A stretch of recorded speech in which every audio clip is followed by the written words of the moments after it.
નમસ્કાર વિદ્યાર્થી મિત્રો, આજે આપણે ફરી વખત જીવન અંજલિ થાજો કાવ્યની વાત કરવા ભેગા થયા છીએ. ઇંગ્લિશ મીડિયમ ધોરણ 10ની અંદર કાવ્ય આજે આપણે જોઈશું. ગયા લેક્ચરની અંદર આપણે આ કાવ્ય વિશે થોડી વાત કરી ચૂક્યા છીએ, એટલે કે સર્જક પરિચય અને બીજું કે આ સર્જક વિષયક એના ઉપનામની વાત, જેમ કે વૈશંપાયન છે એ એનું ઉપનામ છે, પણ માત્ર ને માત્ર એ વૈશંપાયન નામનું છે એ ખાલી કટાક્ષ પૂરતું જ છે, એ આપણે વાત કરી હતી. જીવન અંજલિ થાજો તે કૃતિ છે.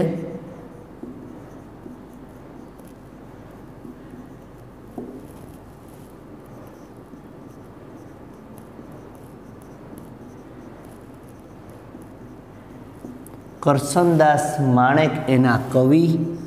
આ બધું થોડું આપણે રિપીટ દર વખતે કરતા જઈએ છીએ, જેથી કરી અને તમને લોકોને થોડું રિવિઝન પણ થઈ જાય. કૃતિ જીવન અંજલિ થાજો, સર્જક કરસનદાસ માણેક અને સાપ્રનો અર્થ થાય સાહિત્ય પ્રકાર, એનું શોર્ટકટ છે.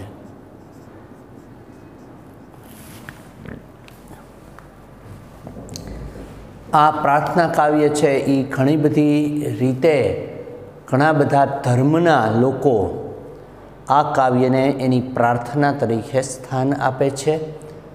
આ કાવ્ય ગુજરાતી સાહિત્યમાં જે મંગલ મંદિર ખોલો, દયામય મંગલ મંદિર ખોલો, એવું જ જીવન અંજલિ થાજો, મારું જીવન અંજલિ થાજો, આ એની અંદર આવતી મારું જીવન અંજલિ થાજો તે ધ્રુવ પંક્તિ છે, એટલે કે રિપીટ થતી પંક્તિ. આ એક સુંદર મજાનું કાવ્ય છે. જિંદગીમાં બીજાને ઉપયોગી થવું એ જ જીવનનો સાર હોવો જોઈએ, એવું અહીંયા કવિ કહે છે.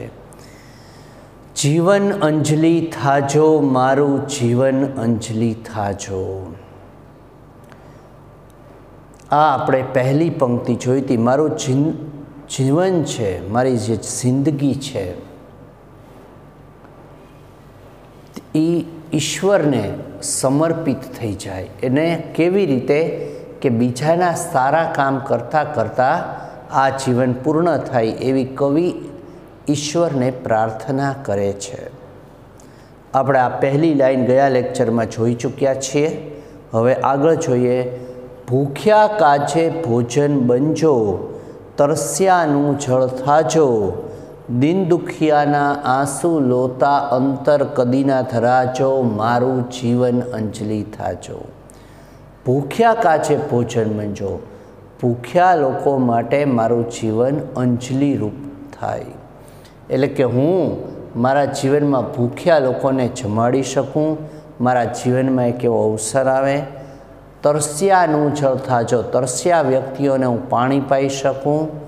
દિન દુખિયાના આંસુ લોતા, દિન અને દુઃખી લોકોના આંસુ લૂછતા લૂછતા મારું અંતર કદી ન ધરાજો, મારું અંતર ક્યારેય તે ધરાય નહીં. મારું જીવન અંજલિ થાજો, મારું જીવન છે એ અંજલિ રૂપ થાય, એટલે બીજાને ઉપયોગી થાય.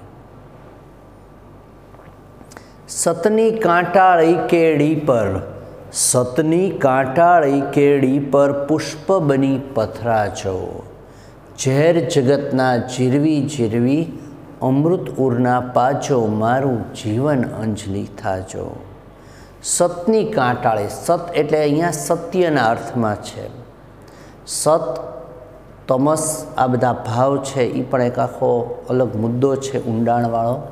પણ અહીંયા કાવ્યમાં એવું કહે છે કે સતની કાંટાળી પર, સત્યની કાંટાળી કેડી છે, ખૂબ અઘરી, પણ એની ઉપર પુષ્પ બની પથરાજો, ફૂલ બનીને પથરાઈ જાજો.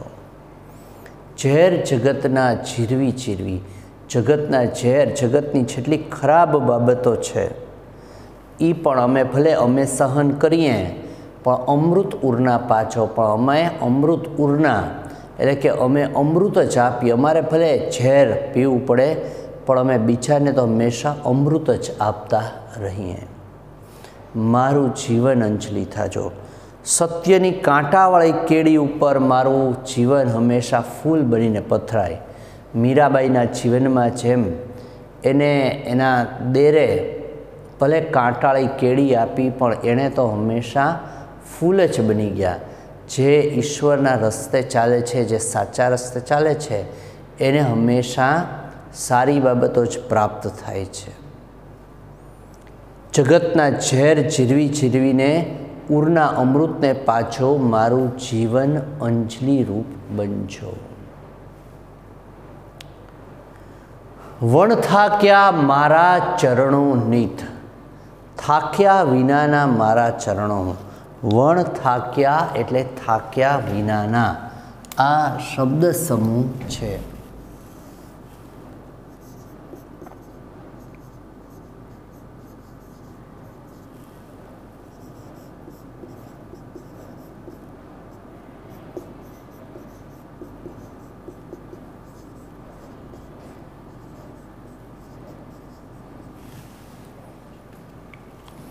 વણથાક્યા મારા ચરણોની, ચરણ એટલે પગ અને પદ પણ કહી શકાય, એ સમાનાર્થી શબ્દ છે. ચરણ, પગ અને પદ. પદ શબ્દના બે અર્થ થાય. પદ એટલે પગ પણ થાય અને પદ એટલે કાવ્ય, એ અર્થમાં પણ થાય છે. એક સરખા ઘણા બધા શબ્દો સરખા હોય, ઘણા તો જોડણી ભેદે હોય. દીન અને દીન એટલે એક ગરીબ અને એકનો અર્થ થાય દિવસ. વણથાક્યા મારા ચરણોની તારી સમીપ ધાજો. મારા ચરણો હે ઈશ્વર તમારા કાર્ય માટે તમારી નજદીક હંમેશા દોડતા રહે. હૈયાના પ્રત્યેક સ્પંદને તારું નામ રટાજો. દરેક સ્પંદન એટલે હૃદયના દરેક ધબકારે હે ઈશ્વર તારું જ નામ અમે બોલતા રહીએ. મારું જીવન અંજલિ થાજો, મારું જીવન અંજલિ થાજો. એટલે કે મારી જિંદગી છે એ અંજલિ રૂપ બની જાય. વમળોની વચ્ચે નૈયા મુજ હાલક ડોલક થાજો. વમળ એટલે પાણી જ્યાં ગોળ ગોળ ફરતું હોય એની વચ્ચે એક વખત તમે ફસાવો એટલે તમે ધીમે ધીમે પાણીમાં નીચે ઉતરતા જાઓ. અહીંયા એમ કહે છે કે જિંદગીના વમળમાં એટલે કે જિંદગીનું જ્યારે પણ દર્દ આવે ત્યારે મારી નૈયા ભલે હાલક ડોલક થાય. એટલે કે વમળ એટલે કે જિંદગીની જ્યારે પણ મુશ્કેલીઓ આવે ત્યારે મારી નૈયા ભલે હાલક ડોલક થાય. એટલે કે મારી જિંદગીમાં ભલે અનેક ઉતાર ચઢાવ આવે. શ્રદ્ધા કેરો દીપક મારો નવકદીએ ઓલવાજો. ભલે મારી જિંદગીમાં ગમે એટલી મુશ્કેલીઓ આવે, તકલીફો આવે, તોય તે શ્રદ્ધાનો દીપક છે એ ક્યારેય ઓલવાય નહીં. એટલે કે ભલે મારે ગમે એટલું દર્દ આવી જાય પણ હે ઈશ્વર તમારા પ્રત્યેની મારી શ્રદ્ધા ક્યારેય ઓછી થાય નહીં. મારું જીવન અંજલિ થાજો, મારું જીવન અંજલિ થાજો. એટલે કે જિંદગીમાં ભલે ગમે એટલી તકલીફ આવી જાય તોય તે હે ઈશ્વર અમે તમારી તરફ જ વળેલા રહીએ. તો આવી સરસ મજાની વાત આ કાવ્યમાં કરેલી. આમાંથી કાવ્ય તો પૂર્ણ થાય છે પણ કાવ્યના અમુક અમુક પ્રશ્નો છે જે આઈએમપી પણ કહી શકાય, અગત્યના પણ હોય અને હોમવર્કમાં પણ કરવાના છે. એની આપણે પહેલાં વાત કરીએ, ત્યાર પછી થોડી ડિસ્કશન આ કાવ્યની જ કરશું. સૌથી પહેલાં એક એવો પ્રશ્ન હું કહું છું જે કોઈ પણ રીતે ટ્વિસ્ટેડ બોર્ડની એક્ઝામમાં આવે તો પણ તમે આ એક પ્રશ્ન તૈયાર હોય તો આ કાવ્યમાંથી બીજો કોઈ મોટો પ્રશ્ન પૂછી શકાય એમ જ નથી. ભલે હેડિંગ ફરશે પણ આ કાવ્યનો પ્રશ્ન હોય એટલે જવાબ તમારે એક જ કરવાનો રહેશે પાકો. કોઈ પણ રીતે આ એક જ કરો તોય તે ચાલે. હોમવર્કમાં ખાસ કરવાનો છે બધાએ.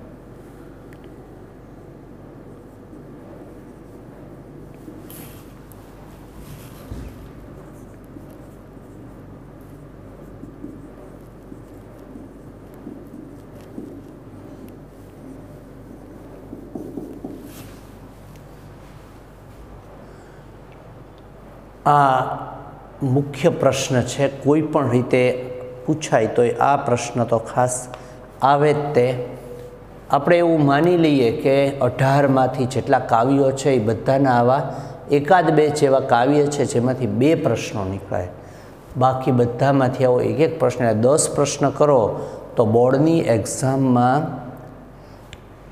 ઓછામાં ઓછા 2 પ્રશ્નો છે એમાંથી જ આવે, અને આપણે 2 જ મોટા પ્રશ્નો આવવાના છે. પેપર સ્ટાઇલમાં કાંઈ બહુ ફેરફાર ન થાય તો આપણે આ અત્યારથી લખીએ, 10 મિનિટ થશે તો તમારે બોર્ડની એક્ઝામમાં કમ્પલસરી 10 પ્રશ્નો આઈએમપી આપશો, એમાંથી જ 2 થી 3 પ્રશ્નો આવી શકે. ખાસ ધ્યાનમાં રાખજો. બીજું, જીવન અંજલિ થાજોના કવિ ક્યાં ચાલવાનું કહે છે?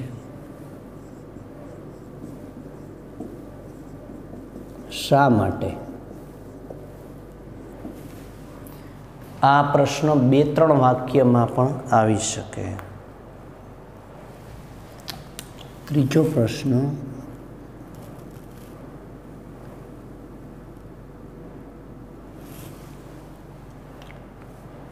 જીવન અંજલિ થાજો કાવ્યના, અહીંયા કાવ્ય માં આવશે.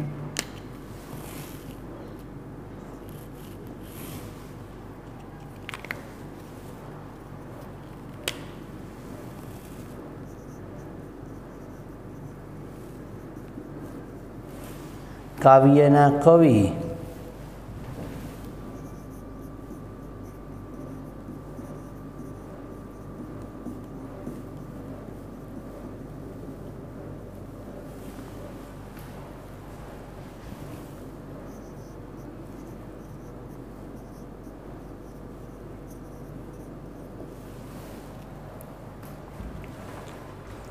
આ હતા એક વાક્યના પ્રશ્નો. આ 2-3 વાક્યના આપણે બોર્ડ ઉપર જોયા. 2 પહેલો પ્રશ્ન છે એ મોટો પ્રશ્ન છે, લોંગ આન્સર.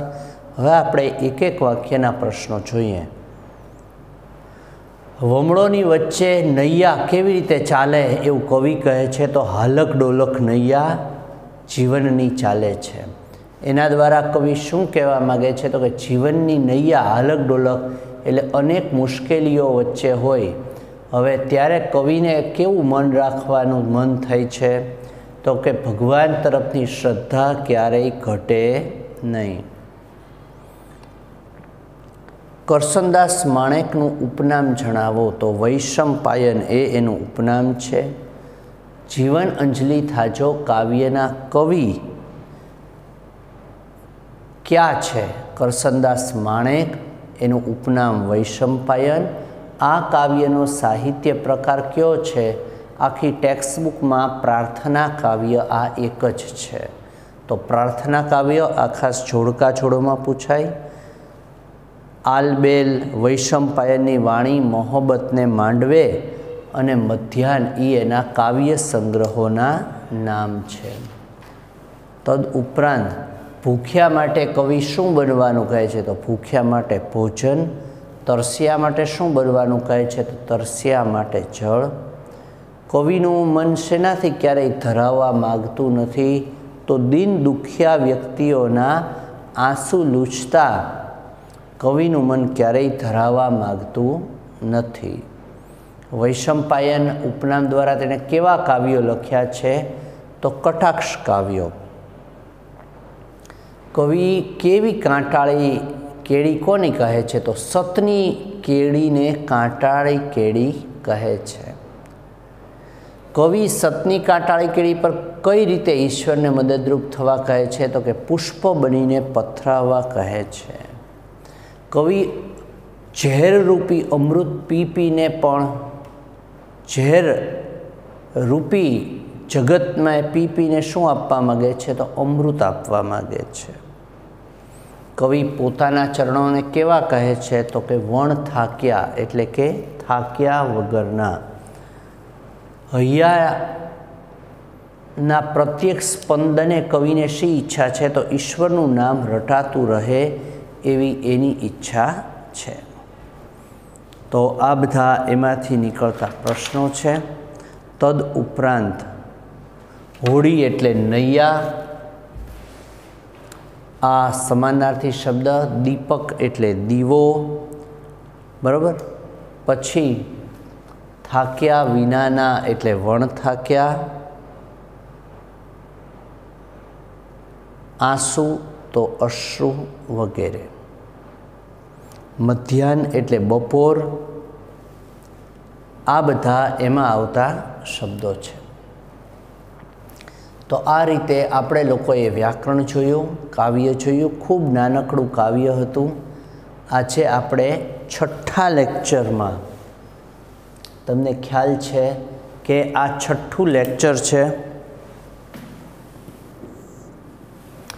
पांचमा लेक्चर में आपणे पहलू काव्य अने छठ्ठा लेक्चर में आपणे आ बीजू काव्य पूरुं करी शक्या। हवे आपणे एक खूब सरस मजाना पाठनी वात करवाना छीए। पहला याद राखो कि आ 3 प्रश्नों तमारे होमवर्क में लखवाना छे। होमवर्कनी अंदर आ प्रश्नों खास बधा लखजो, वॉट्सअप करी देजो। फेर नोट में ज लखजो जेथी करी अने तमे फेर नोट एनी मेणे मेणे तैयार थती जाए। आजे आपणे एक बहु सरस कृति शरणाईना सूरनी वात करवाना छीए। आ पाठ बीजो छे इंग्लिश मीडियम में।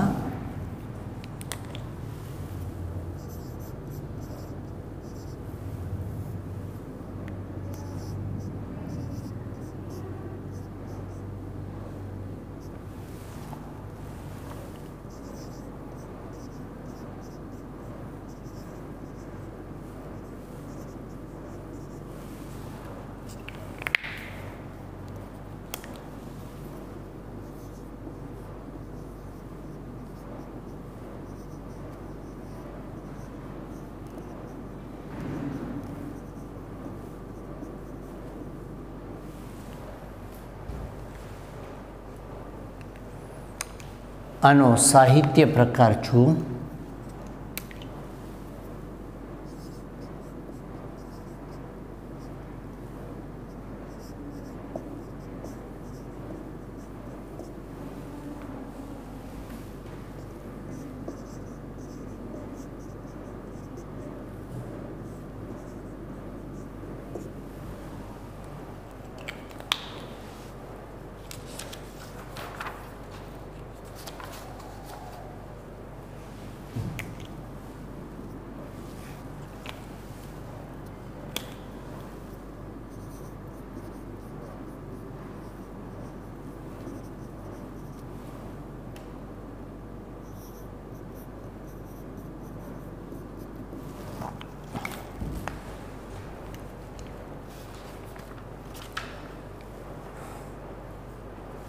एक वस्तु खास कदाच आपणे पहला डिस्कशन पहला लेक्चर में थयेली, पण हूँ तमने ज्यारे प्रेक्टिकली आव्युं त्यारे कही दूँ। आ कृति शरणाईना सूर चुनीलाल मळिया। साहित्य प्रकार टूंकी वार्ता अने नवलिका आ बे एक ज छे। वार्ता एना करता मोटी होय तो ज्यारे ऑप्शन में वार्ता होय ज नहीं त्यारे आ बेमांथी कांई पण लखी शको। आ बे वस्तु साथे आवशे नहीं, याद राखजो। ओके। पुस्तकનું नाम शरणाईना सूर। મેજોરિટી બધી જગ્યાએ આ જ સાહિત્ય પ્રકાર લખેલો છે ને આ બે સમાનાર્થી છે. વાર્તા એ ટેક્સ્ટબુકમાં છે, પણ ટેક્સ્ટબુકના લોકો જ્યારે પેપર સ્ટાઇલ તૈયાર કરતા હોય છે ત્યારે પહેલાં છપાઈ ગયું હોય, પણ હવે બધે ટૂંકી વાર્તા એવું લખેલું હોય છે, એટલે કે બોર્ડની આન્સર કીમાં. એટલે આપણે આ બેને જ વધારે મહત્ત્વ આપવાનું. ક્યારેક વિકલ્પો આપ્યા હોય ને એમાં બેમાંથી એક પણ ન હોય ત્યારે જ વાર્તા એવું સમજવાનું છે. પહેલાં આપણે સર્જક પરિચય, એટલે કે આ જે સર્જક છે ચુનીલાલ મડિયા, એનો સર્જક પરિચય જોઈએ, પછી આ કૃતિ વિષયક વાત કરશું. ગુજરાતી સાહિત્યની અંદર જે ચુનીલાલ મડિયા છે એ બહુ મોટું નામ ધરાવે છે. પોતે રાજકોટ પાસેના ધોરાજીમાં જન્મ્યા હતા. તેઓ એક બહુ સારા વાર્તાકાર છે. સારા વાર્તાકાર ઉપરાંત નવલકથાકાર છે, નાટ્યકાર છે. ઘૂઘવાતા પૂર, શરણાઈના સૂર, પદ્મજા, ચંપો અને કેળ, તેજ અને તિમિર આ બધા એના સંગ્રહો છે. વ્યાજનો વારસ, પછી વેળાવેળાની છાંયડી, લીલુડી ધરતી અને ઇન્દ્રધનુષનો 8મો રંગ આ બધી એમની નવલકથાઓ છે. એમણે રંગદા, વિષમોચન, રક્તતિલક આ બધા એમના એકાંકી સંગ્રહો છે. એકાંકી એટલે શું? તો 1 કલાક અંદાજિત ચાલે તેવું નાટક એને કહેવાય એકાંકી. સંપાદનના એમાં પણ એનું બહુ મોટું પ્રદાન છે. હવે આ કૃતિનો પરિચય આપણે મેળવીએ. એના પાત્રો જુઓ.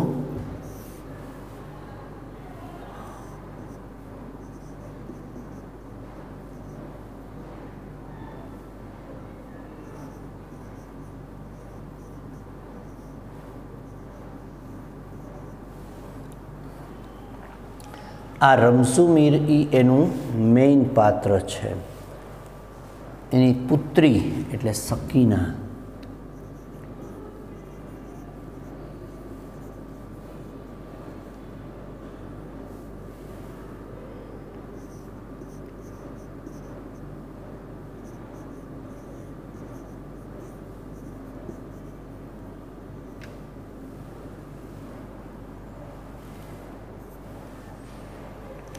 બીજું પાત્ર છે રમસુ મીર, એની દીકરીનું નામ હતું સકીના, પછી ગૌરી અને તળસી વેવાઈ. આ 4 એમાં મુખ્ય પાત્રો છે. પરંતુ આમાં શરણાઈ પોતે પણ જાણે એક પાત્ર હોય એવું ઇફેક્ટિવ છે. હું તમને પહેલાં જે આમાં આપેલો છે સારી કહીને પછી આખી વાત આપણે કરીએ.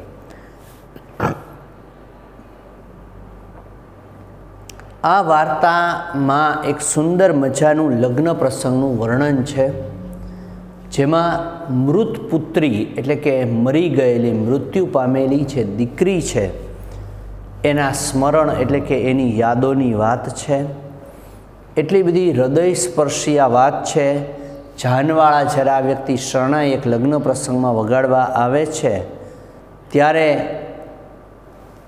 ગમગીની ફેલાઈ જાય છે, પણ બધા લોકો એને શરણાઈમાં પૈસા માટે વગાડે છે એવું માનીને પૈસાના ઘા કરે છે. આ પ્રકારનું ઉપર થોડુંક લખાણ છે. દરેક પાઠ કે કાવ્ય હોય, સર્જક પરિચયની નીચે આખી કૃતિનો સાર આવી જાય શોર્ટમાં, એવી રીતે આપેલું હોય છે. હું તમને પહેલાં વાત કરી દઉં. આખો પાઠમાં ગૌરીના લગ્નથી શરૂઆત થાય છે. ગૌરી નામની એક છોકરીના લગ્ન છે અને જાન સણોસરા જવાની છે. હવે આ જે ગૌરીના લગ્ન છે એમાં રમઝુ મીર નામનો વ્યક્તિ શરણાઈ વગાડવા આવે છે. આ જે શરણાઈ છે એ દરેક લગ્ન પ્રસંગમાં અને ઢોલ એ ગામડાઓમાં આજની તારીખે પણ ફરજિયાત છે. તો ગૌરીના ઘરની અંદર જ્યારે લગ્ન થાય છે તો રમઝુ મીર અને એક ઢોલી મેઘો ઢોલી એ ત્યાં આગળ વગાડવા આવે છે. હવે એવું હોય કે પૈસા અમુક નાખે અને જાન થોડીક ત્યાંથી નીકળે થોડી બહાર, એટલે આ લોકો પોતપોતાના ઘરે પૈસા મળે એટલા લઈ અને ઘરે ચાલ્યા જતા હોય છે. પણ આજે પરિસ્થિતિ કંઈક જુદી છે. શું કામ? કારણ કે આ રમઝુ મીર છે એ સતત ને સતત શરણાઈ વગાડતો જ રહે છે. જાન આગળ ચાલી જાય છે તો પણ આ વ્યક્તિ શરણાઈ વગાડવાનું બંધ કરતો નથી. સતત ને સતત પોતે શરણાઈ વગાડીએ જ જાય છે. આ લોકો બધા પૈસા આપે છે તોય તે જાનને આગળ એવું હોય કે જ્યાં સુધી આ વગાડવાવાળો વ્યક્તિ ઊભો હોય ત્યાં સુધી જાન ત્યાંની ત્યાં ઊભી રહી જાય. તો આ થોડેક સુધી આગળ ચાલે ને પાછો શરણાઈ વગાડવાનું બંધ કરે છે, વળી થોડેક આગળ અને શરણાઈ વગાડવાનું બંધ કરે છે, પાછો ચાલે ઓછું અને શરણાઈ વધારે વગાડે છે. આ લોકો ચાલી શકતા નથી અને એમ થાય છે કે આમ સાંજ પડી જશે તો રાત્રે લૂંટારુઓનો ભય રહે, કારણ કે છોકરી ગૌરી છે એ ઘરેણાં પહેરેલા છે અને રસ્તો અંધારિયો હોય. આ પહેલાંના સમયની વાત છે. એટલે બધા એને પૈસા ભૂખ્યો માને છે. સામેવાળાને આ તરસી વેવાય કહે છે કે ભાઈ આ તો બહુ થઈ ગયું, આને તો બહુ લાલચું લાગે છે તમારો મીર તો, પણ એ વગાડતો જ રહે છે, સાથે ચાલતો જ રહેશ. હકીકત એવી છે કે આ એ પૈસા માટે વગાડતો જ નથી. આજે કંઈક રંગત જુદી છે. રમઝુ મીરને ગૌરીના લગ્ન વખતે પોતાની દીકરી સકીનાની યાદ આવી ગઈ છે. સકીના જે મા વગરની દીકરી હતી, રમઝુ મીર જેનું લગ્ન જીવન સારું ચાલતું હતું પણ એની પતિનો સ્વર્ગવાસ થયો એટલે કે મૃત્યુ થયું. ત્યાર પછી બેવડી જવાબદારી ઘર ચલાવવાની અને દીકરીને મોટી કરવાની જવાબદારી રમઝુ મીર ઉપર આવી ગઈ. રમઝુ મીર તો જેવી રીતે પોતે મા અને બાપ બંનેની ફરજ પૂરી કરતો હોય એમ શરણાઈ વગાડવા જાય ત્યારે પોતાની દીકરીને પાછળ સાથે લઈને કાં તો ગળે લગાડીને જાય. શરણાઈ અને આ સકીના એ બેય એના જિંદગીના પાસા હતા. ખૂબ પ્રેમથી આ છોકરીને મોટી કરે છે. ગરીબ માણસ છે સાવ. હવે આ સકીનાના લગ્ન તો કરાવી નાખે છે પણ હજી લગ્નને થોડોક જ સમય થઈ ગયો છે અને સકીનાનું મૃત્યુના સમાચાર આવે છે. આ માણસ સમજી જ શકતો નથી કે દીકરી કેમ કરતાં મરી ગઈ. ખૂબ પોતે દુઃખી છે સકીનાના મૃત્યુથી. એને કાંઈ સૂઝતું પણ નથી શેને કારણે થયું, કેમ થયું, કોને કેવું કાંઈ ખબર પડતી નથી. તો સકીનાના મૃત્યુથી રમઝુ મીર બહુ દુઃખી છે. પોતે તો પોતાની દીકરીના લગ્ન પછી પોતે બહુ જ તે આમ જાણે ખુશ થઈ અને લગ્ન વખતે તે એણે આ શરણાઈ વગાડેલી દીકરીની વિદાયનો ગમ પણ એને ખૂબ હતો. હવે રમઝુ મીર છે એ જ્યારે ગૌરીના લગ્ન વખતે શરણાઈ વગાડે છે ત્યારે એને એની દીકરીની યાદ આવે છે અને એટલી બધી હદે યાદ આવે છે કે જેની કોઈ સીમાઓ નથી. ખૂબ પોતાની દીકરીની એને યાદ આવે છે. એને એમ જ થાય છે કે પોતે સકીનાના લગ્નમાં શરણાઈ વગાડે છે એટલે ગૌરીને પોતાની દીકરી માની લે છે. બધા લોકો જે પૈસા ભેગા કરે છે એટલે કે ભેગા કરીને એને ખિસ્સામાં આપે છે, બધા ભેગા કરતો કરતો આગળ જાય છે ને આગળ જ્યારે એની પત્નીની કબર અને આ ગૌરીને ત્યાંથી બીજી બાજુએ જવાનું હોય છે ત્યાં પોતે જેટલા પૈસા ભેગા કર્યા છે એ બધા જ પૈસા આ ગૌરીને આપી દેશ ને કે લે આ બેટી કાપડાના. બાપ હોય એ દીકરીને વિદાય વખતે જે પૈસા આપે એમ જાણે પોતાની જ આ દીકરી છે એમ ગૌરીને રમઝુ મીર કમાયેલા તમામ પૈસાઓ આપી દે છે અને ત્યાંથી કબ્રસ્તાન જ્યાં એની પત્નીને એને દફનાવેલા ત્યાં ચાલ્યો જઈશ. મરવાના છોડની સુગંધ આવે છે, ત્યાં જે છેલ્લી વાર શરણાઈ સંભળાઈ પછી ક્યારેય તે કોઈએ એની શરણાઈ સાંભળી નથી. કહેવાનો મતલબ એટલો જ છે કે રમઝુ મીર કબર પાસે શરણાઈ વગાડતા વગાડતા પત્ની અને દીકરીની યાદમાં મૃત્યુ પામ્યો, કબ્રસ્તાનમાં જ. તો આટલો બધો શરણાઈ સાથેનો એકાત્મ ભાવ, દીકરી સાથેનો એકાત્મ ભાવ આ પાઠમાં છે. તમને કહી દઉં કે ગુજરાતી ભાષાની જે ટોટલ 50 બેસ્ટ વાર્તાઓની પસંદગી થઈ, એમાં પિતા પુત્રીના પ્રેમની સૌથી શ્રેષ્ઠ વાર્તાઓમાંની એક, ગુજરાતી સાહિત્યની 50 શ્રેષ્ઠ વાર્તાઓમાંની એક વાર્તા એટલે કે શરણાઈના સૂર. તમારે બહુ સરસ મજાના લગ્નનું વર્ણન છે થોડું, પણ હકીકતમાં તો પિતા પુત્રીના પ્રેમની જે વાત છે એ આમાં આપેલી છે. આપણે પાઠનો ભાવ ન ચાલ્યો છે એટલે અમુક હું તમને શબ્દો કહીશ, પરંતુ બધા શબ્દો છે એ છેલ્લે આપણે એવું હોય તો 10-15 મિનિટ લેક્ચર જ્યારે કમ્પ્લીટ થાય પછી જેટલી મિનિટ જરૂર હશે ત્યારે આપણે વ્યાકરણની ડિસ્કશન પછી કરશું. કારણ કે સાથે કરશું તો જે આમ વાર્તાની કન્ટિન્યુટી છે એમાં ઉત્સાહ નહીં રહે. સૌથી પહેલાં તમે આટલી બાબતો લખી નાખો, ત્યાર પછી આપણે પાઠ આગળ વધારીએ.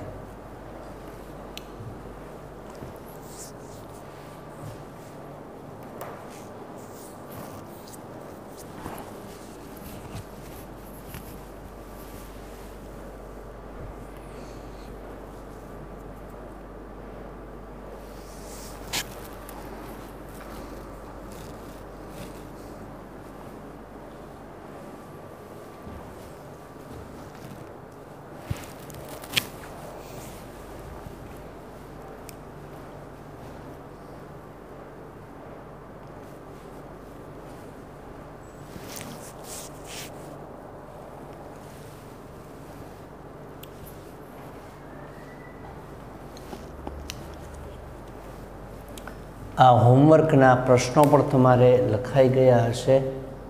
ક્યારેક કંઈક ભૂલ રહી ગઈ હોય તો તમારે પણ એવું સપોર્ટથી સુધારતા જવાની છે.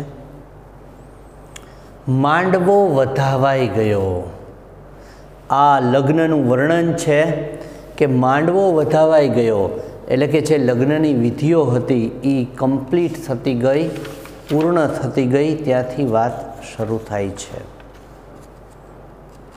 એટલે ગોત્રીજ પાસે પગેલા પણું પતી ગયું. ગોત્રીજ આ એક પ્રકારની વિધિ આવે છે લગ્નમાં. ઘરને ટોડલે વરઘોડિયાએ કંકુ થાપા દીધા. દીકરી જ્યારે જાય છે ત્યારે કંકુના હાથમાં લગાડી અને કંકુ થાપાનો એક રિવાજ છે. આપણે ત્યાં એવું એક સાહિત્યકારે કીધું છે કે દીકરી છે એ જ્યારે પિતાના ઘરેથી જાય છે ત્યારે પ્રોપર્ટીમાં દીકરા હોય એ ખાલી એક અંગૂઠો બાપનો માગે, જ્યારે દીકરી હોય એ તો 5 આંગળા શાહીના નહીં પણ કંકુના લગાડીને જાય કે આમાં તમારા એક પણ બાબતમાં, એક પણ પૈસામાં મારો ક્યાંય હાથ નથી. એમ કહીએ 2 હાથના કંકુ થાપા મારે. તો બાપ માગતો નથી છતાંય તે કંકુ થાપા મારીને દીકરી જાય છે. ટૂંકમાં જાણે બધા જ સંબંધો પૂરા કરીને જતી હોય એવી દીકરીની વિદાય થઈ. કંકુના થાપા પાડી દેવાયા. જાનને શીખ દેવાય. જાનને શીખ દેવાય મતલબ કે જ્યારે દીકરી જાય ત્યારે ત્યાં એને આશીર્વાદ અને અમુક શબ્દો માતા પિતા દ્વારા કહેવાતા હોય છે, તો એ પણ દેવાઈ ગઈ. ધર્માદાના લાગલા નારા ચૂકવાઈ ગયા. એટલે કે જે કાંઈ એને અમુક પૈસા આપવાના હોય, જે કાંઈ એને વસ્તુઓ આપવાની હોય એ બધી પણ અપાઈ ગઈ. ટૂંકમાં લગ્નને લગતી તમામ બાબતો પૂર્ણ થઈ ગઈ. વેવાઈઓ એકબીજાને પ્રેમપૂર્વક ભેટી ગયા. રાવણ દીવડો પેટાવાઈ ગયો. લગ્ન વખતે દીવો છે પ્રગટાવવામાં આવે એ ઘણો સમય લાંબો ચાલે એવો દીવો હોય એને રાવણ દીવડો કહેવાય. આ બધા જ રૂઢિપ્રયોગો છે અને અમુક શબ્દ સમૂહ છે, અમુક તળપદાર શબ્દો છે જેની આપણે પછી એક સાથે ચર્ચા કરતા રહેશું. તો રાવણ દીવડો પણ પેટાવાઈ ગયો એટલે કે ત્યાં દીવોય પેટાવાળો. વર કન્યા માફાળું ગાડું માં ગોઠવાઈ ગયા. માફાળું એટલે આમ ઢંકાયેલું હોય, માફાળું ગાડું એવું હોય છે. હવે તો આપણે યુટ્યુબ, ગૂગલ એ બધામાં અમુક મુદ્દાઓ ખાલી લખીએ અને એના પિક છે, એના વિડીયોઝ છે એ આપણને મળી જાય છે. તો પહેલાં તો આ બધું બહુ અઘરું હતું, અમારે સમજાવવું એ અઘરું પડતું, પણ અત્યારે તમે આ રીતે જોઈ શકો છો. તો વરકન્યા છે એ આવા બંધ ગાડામાં બેઠા. સામેથી આવતી પાણિયારીની શુભ સુકન સાંપડી ગયા. અમુક લોકો સામા મળે, જેમ કે પનિહારી, એ લોકોના હંમેશા સુકન સારા જ કહેવાય. સારું ચિહ્ન એટલે શુકન. અમુક લોકો મળે તો એ ખરાબ કહેવાય કે આ મળ્યા એટલે અપશુકન થયા. અમુક લોકો મળે તો બહુ સારું કહેવાય. તો અહીંયા પાણિયારીઓ સામી મળી એટલે એ શુકન થયા. અને ગાડાનું પૈડું સિંચાઈ ગયું. અને ગાડાનું પૈડું સિંચાઈ ગયું મતલબ કે અને ગાડું ચાલવા લાગ્યું. ટૂંકમાં હવે જે લગ્નની મુખ્ય વિધિઓ હતી એ પૂરી થઈ, દીકરીની વિદાય થઈ અને બધાને પગે લાગી અને ગાડામાં ગોઠવાઈ અને ગૌરી નામની છોકરી છે ત્યાંથી ચાલી નીકળે છે. અને ડોસા રમઝુ મીરે જ્યારે ગાડાનું પૈડું સિંચાઈ ગયું પછી એણે સૂર છેડ્યો. ઢોલીએ ઢોલ પર દાંડી પાડી, સુહાગણોએ ગીત ઉપાડ્યું અને ગૌરીની જાન ઉઘલી ગઈ. જાન ઉઘલવી અનિલ જોશીનું એક ખૂબ સુંદર કાવ્ય, કદાચ તમારે લોકોને અભ્યાસક્રમમાં 9thમાં અનિલ જોશીની કાવ્ય રચના આવી ગઈ હોય. જાન ઉઘલતી માહલે દીકરીની વિદાય થાય છે ત્યારે એના માતા પિતા ખૂબ દુઃખી હોય છે. ગુજરાતનું ખમીર એટલું બધું છે અને દીકરી વિદાયનું પણ એટલું બધું આપણે ત્યાં મહત્ત્વ છે. પિતા દીકરીની વિદાય કરે છે જાણે એના કાળજાના કટકાને કોકને આપી દેતા હોય એટલી વેદના સાથે દીકરીની વિદાય કરે છે. આવી રીતે જાન ઉઘલી ગઈ. ગામડા ગામની એ સાવ નાનકડી શેરીમાં કોઈના ઘરની પછીત, ઘરની પાછળની દિવાલ એટલે પછીત.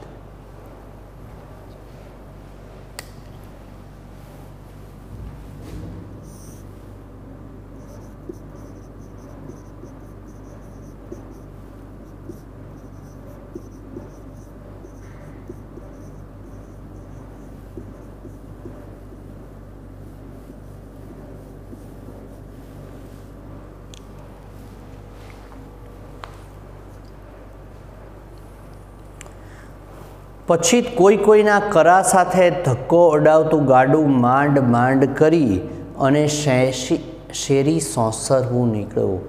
બે નાની એવી કેડી અથવા તો નાની એવી ગલીઓ એમાંથી માંડ માંડ ભટકાતું ગાડું કોકની દિવાલ સાથે, કોકની એક બાજુ સાથે ભટકાતું ગાડું નીકળે છે. ત્યાં તો મીરની શરણાઈ, ગામમાં બહુ સુંદર એક શરણાઈવાળો છે, એનું નામ છે રમઝુ મીર. આ રમઝુ મીરની શરણાઈ સાંભળીને આજુબાજુના બૈરાઓ વરરાજાને જોવા એકઠા થયા. આ બધા લોકો વરરાજાને જોવા એકઠા થયા.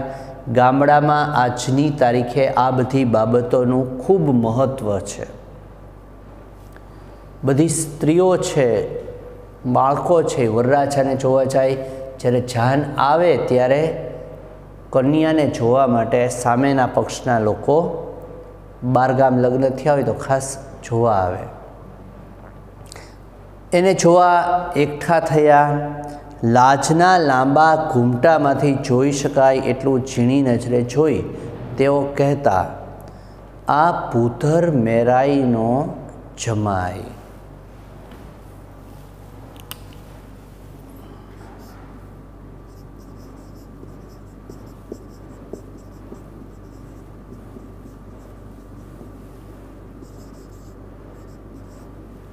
ભૂધર મેરાઈની પુત્રી એટલે ગૌરી. પહેલાંના સમયમાં તો બહાર નીકળવા માટે અમુક લોકોને ફરજિયાત ગામડાઓમાં લાજ હતી. તો લાજમાંથી બધા આમ ઝીણી નજરે સ્ત્રીઓ જોતી અને કહેતી કે આ જે એને લઈને જાય છે ભૂધર મેરાઈનો જમાઈ. ગૌરીનો વર હાથમાં તલવાર લઈને કેવો બેઠો છે. બધી સ્ત્રીઓ અંદરો અંદર આવી વાતો કરે છે. નાકા ઉપર નિયમ મુજબ મેલો ઢોલ દાદ લેવા આડો ફરી ફરીને ઊભો હતો. મેઘો ઢોલી છે, એ પણ ઢોલ વગાડે છે, એ પણ આડો ફરી અને ઢોલ વગાડવા લાગે છે. આ ગામડામાં એવું જ હોય, એમાં કાંઈ ડીજે પાર્ટીને એ લોકોને આમંત્રણ ન હોય.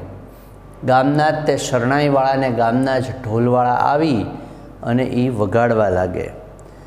તરત આજુબાજુના બૈરાઓ ભેગા થયા. આ ઢોલી છે એ ઢોલ વગાડવા લાગ્યો આવીને અને શરણાઈવાળો રમસુ મીર શરણાઈ વગાડે છે.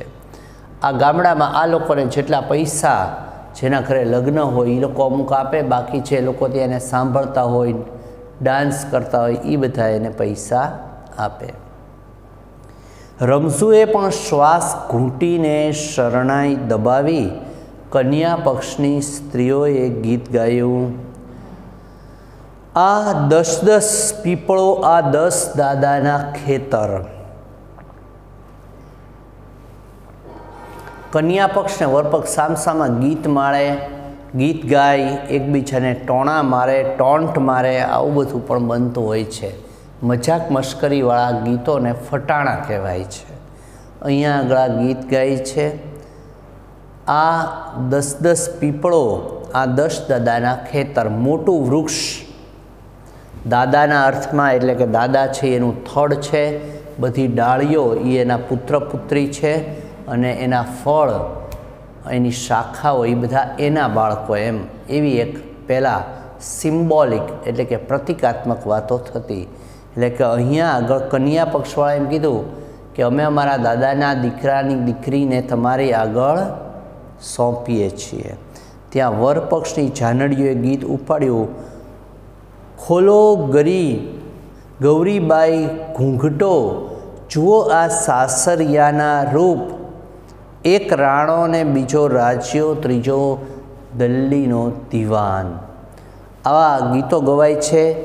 ગીતમાં જ્યારે વિદાય ગીત આવે છે ત્યારે બધા ખૂબ દુઃખી થાય છે.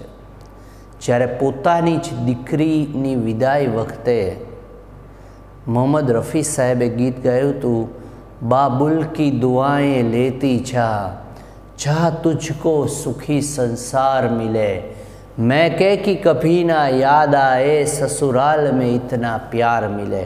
પછી તો એ પણ રડવા જેવા થઈ ગયેલા. દીકરીની વિદાય હૃદયને ચીરી નાખે છે. અહીંયા આગળ ગીતોના આવા વેધક સુરો અને શરણાઈના સુરો ભેગા થયા. એ નક્કી કરવું શ્રોતાઓ માટે ખૂબ મુશ્કેલ બની ગયું. મીરે શરણાઈની એવી તો રમઝટ જમાવી હતી કે વરના બાપ એટલે કે વરના પિતા પણ એનામાં દાદ આપવાનું વિસરી ગયા. એટલે કે એને એ સારું ખરાબ એવું કાંઈ બોલવાનું ભૂલી ગયા. એટલો એકરૂપતાનો ભાવ